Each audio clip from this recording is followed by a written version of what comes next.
ନୟାଗଡ଼ ଜିଲ୍ଲା ଶରଣକୂଳ ଲଡୁବାବା ମନ୍ଦିରରୁ ହୁଣ୍ଡି ଭାଙ୍ଗି ଲୁଟ୍ରୁ ହୁଣ୍ଡିରୁ ଲକ୍ଷାଧିକ ଟଙ୍କା ଲୁଟ୍ ହୋଇଥିବା ନେଇ ଥାନାରେ ଅଭିଯୋଗ ହୋଇଛି। ବିଳମ୍ବିତ ରାତିରେ 2 ଜଣ ଦୁର୍ବୃତ୍ତ ମନ୍ଦିର ସମ୍ମୁଖରେ ଥିବା ହୁଣ୍ଡିର ତାଲା ଭାଙ୍ଗି ଟଙ୍କା ଲୁଟ୍ କରିଥିବା ସିସିଟିଭି ଯାଞ୍ଚରେ ଜଣାପଡ଼ିଛି।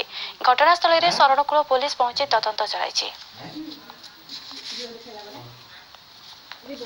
ତେବେ ସମ୍ପର୍କରେ ଅଧିକ ସୂଚନା ଦେବା ପାଇଁ ଫୋନ୍ ଲାଇନରେ ଅଛନ୍ତି ଦେବବ୍ରତ ନାୟକ। ଦେବବ୍ରତ, ଜାଣିବାକୁ ଚାହୁଁଛୁ ମନ୍ଦିରର ହୁଣ୍ଡି ଭାଙ୍ଗିକି ଟଙ୍କା ଲୁଟ୍ କରିଛନ୍ତି ଦୁର୍ବୃତ୍ତ, ତେବେ କଣ ରହିଛି ବର୍ତ୍ତମାନ ପର୍ଯ୍ୟନ୍ତ ତାଜା ସୂଚନା?